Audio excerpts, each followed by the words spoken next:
Bismillahirrahmanirrahim. Assalamualaikum warahmatullahi wabarakatuh. Ya, setelah kita tes mic yang pertama kali, yang dimana waktu itu sedikit menyinggung ya tentang pendidikan atau menuntut ilmu, antara apa yang ada di waqi' al-hadir, apa yang ada di keseharian kita, apa yang dipahami oleh masyarakat kita secara umum di era modern ini, dengan hakikat ilmu itu tersendiri. Ternyata jika kita menelisik lebih dalam dan jika kita melihat lebih detail, ternyata ada sedikit perbedaan atau ada sedikit jarak antara definisi ilmu sendiri dengan apa yang selama ini kita cari gitu. Ini yang menyebabkan bahwa efek dari ilmu atau kemuliaan dari ilmu yang harusnya didapat melewati proses pendidikan tadi tidak kita lihat. Kita tidak bisa melihat atau kita kurang melihat efek dari ilmu tadi dalam akhlak atau dalam perilaku sehari-hari, yang seharusnya para filsuf, para ulama, para ahli hikmah, para pemikir itu mengatakan seseorang itu akan mencintai ilmu, atau seseorang itu ketika dia mencintai ilmu dan ketika dia bertambah ilmunya, maka akan bertambah hikmahnya, akan bertambah akhlak kebaikannya, akan bertambah budi pekertinya.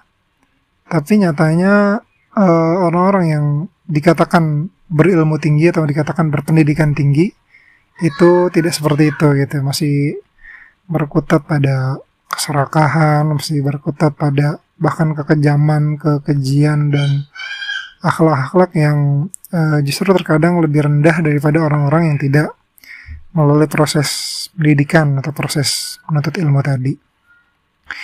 Nah, maka mari hari ini kita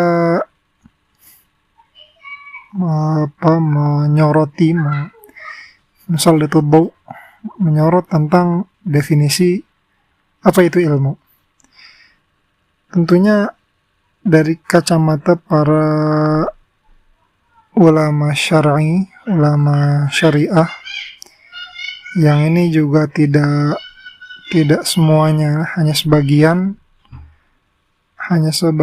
kecil yang ingin saya kutip, dan mudah-mudahan ini ada manfaatnya, ada sebuah penyegaran dan penyadaran kembali kepada diri kita bahwa sungguhnya sifat yang menghasilkan fadilah tadi, sifat yang menghasilkan budi pekerti besar, jiwa yang besar, pemikiran yang besar, sorot pandang terhadap hidup yang lebih jernih dan lebih bijak, itu ilmu yang seperti apa.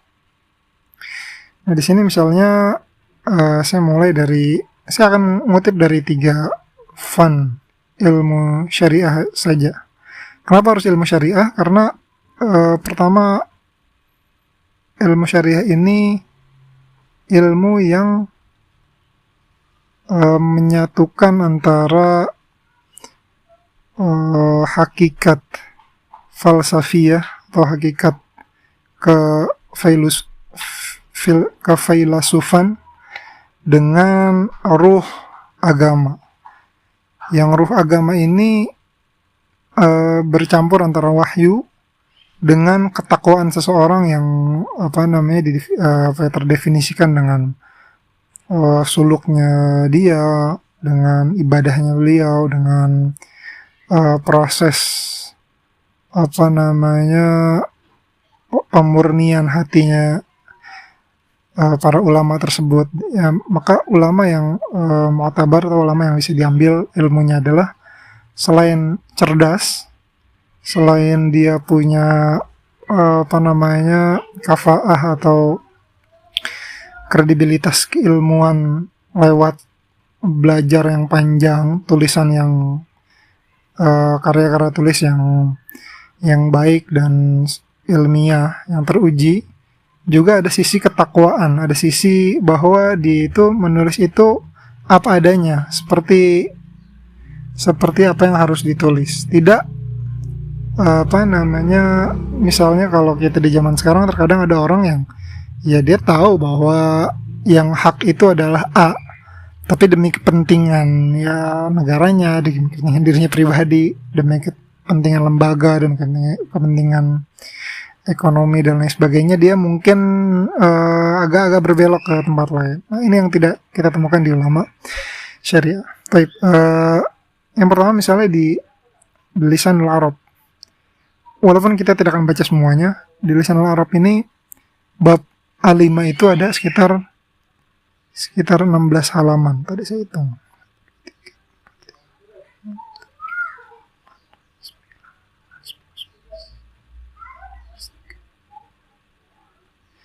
Sekitar 15 halaman.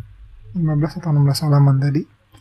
Bayangkan bahwa ilmu dan pecahan-pecahannya, alam, ma'lum, ailam dan mungkin pecahan-pecahan yang lainnya itu dibahas sampai 16 halaman, dan di sini banyak sekali faidah-faidah. Tapi di awal sekali belum mendefinisikan, belum mengatakan alima atau ilmun, entah ini masdar atau fi'il madhi.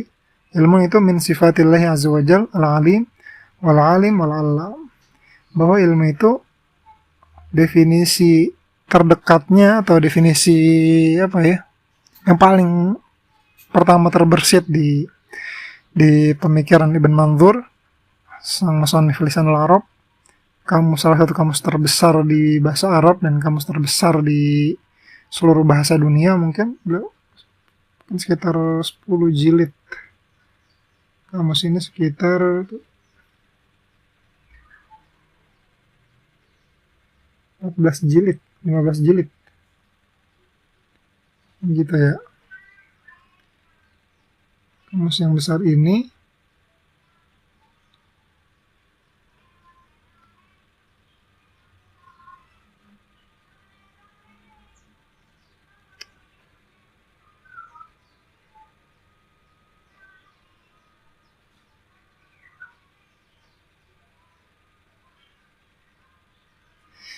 yang besar ini, yang sangat besar ini mendefinisikan ilmu dengan sangat luas sampai 16 halaman, tapi di awalnya adalah bahwa ilmu itu adalah sifat Allah.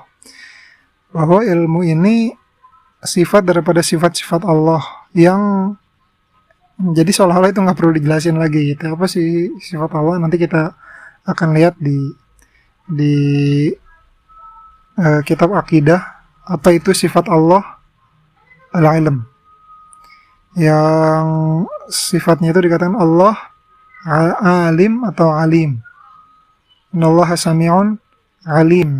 Innallaha 'allamul ghuyub.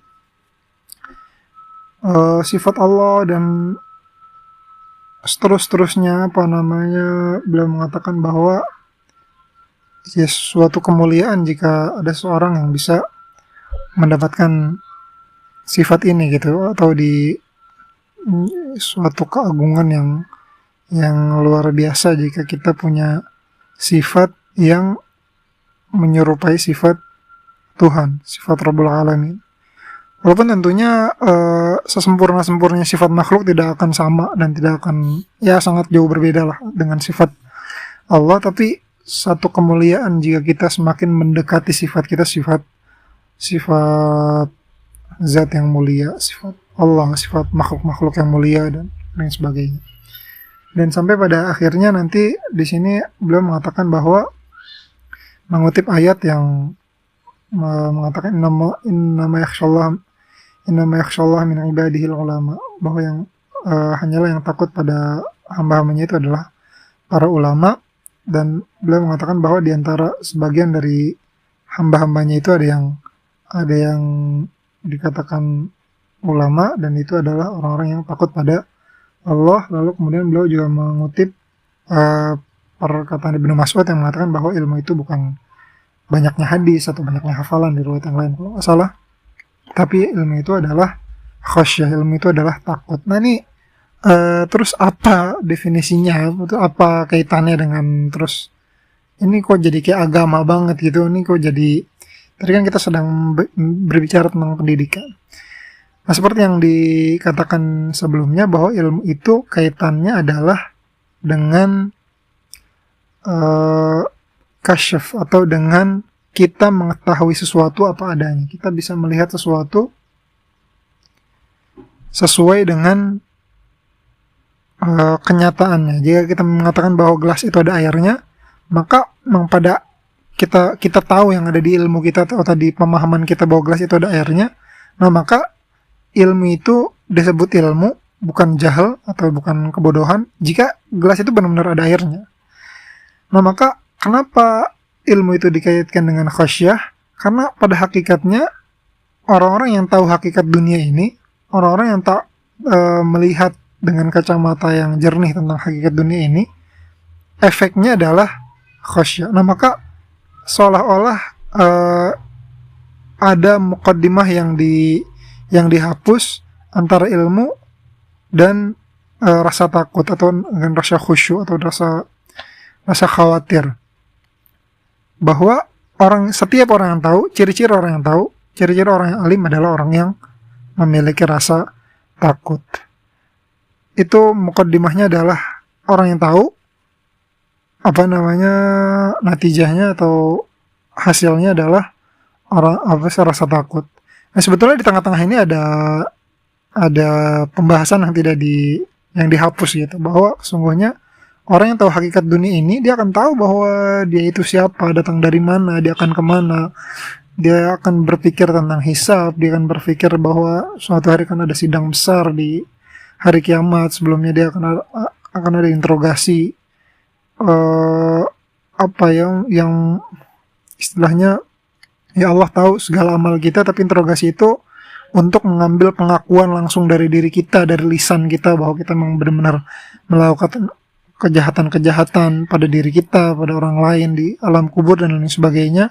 Ketika dia tahu definisi tadi, ketika dia tahu bahwa dia itu hanya setitik debu di muka bumi ini, dan bumi ini hanyalah setitik debu di alam semesta, dan alam semesta ini hanya setitik debu di antara galaksi-galaksi yang lain, dan galaksi-galaksi itu hanya setitik debu di antara kubah alam semesta ini, dan alam semesta ini hanya setitik debu di di bawah naungan arsy Allah. Maka dia akan menghasilkan tasawur yang hakiki tadi, atau penglihatan yang hakiki tadi akan menghasilkan jiwa yang memiliki rasa takut itu. Nah orang yang tidak takut seolah-olah mereka adalah orang yang nggak tahu, orang-orang yang nggak ngerti gitu.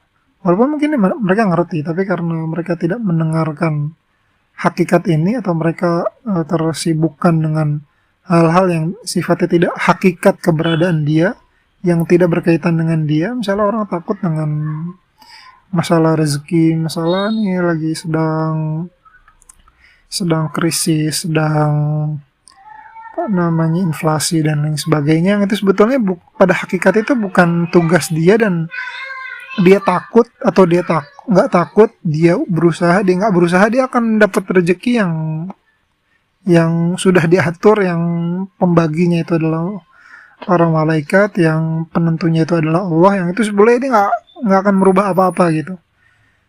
Tapi yang pada hakikatnya harus dia tahu dan harus dia pahami adalah bahwa dia punya satu tugas, yang tugas itu harus diselesaikan, yang di awalnya adalah ma'rifah, di awalnya adalah dia harus mengetahui siapa dia, dari mana dia, siapa penciptanya, bagaimana dunia ini akan berjalan, apa yang harus dikerjakan di dunia ini, lalu setelah itu apa yang akan ditemukan di dunia setelah dunia ini. Nah ini akan menghasilkan rasa takut. Nah kita yang belum memiliki rasa takut seperti para ulama, ini bisa jadi kita secara definisi kita tahu, atau kita mengaku bahwa kita ini tahu, tapi sebetulnya kita belum benar-benar tahu gitu.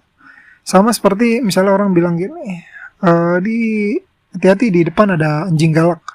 Oh iya saya tahu ada anjing galak. Tapi orangnya masih biasa aja gitu, masih keluar, masih nggak ada persiapan apa-apa, misalnya nggak membawa alat yang bisa mengusir anjing atau dia nggak bawa batu atau segala macam.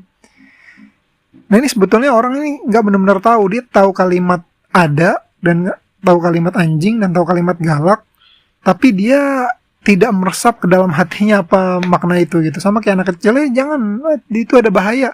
Iya bahaya, itu bahaya. Misalnya anak kecil bilang gitu, tetap aja dia deketin api atau sesuatu yang bahaya tadi. Nah ini anak kecil ini, dia hafal kalimatnya tapi dia tidak tahu hakikatnya. Nah ini orang yang tidak tahu seperti itu, orang yang tidak meresap ilmunya seperti itu. Setelah ini akan ada apa namanya, ini baru dari bahasa, sudah sangat panjang. Sekian dulu, nanti kita lanjut lagi insyaallah.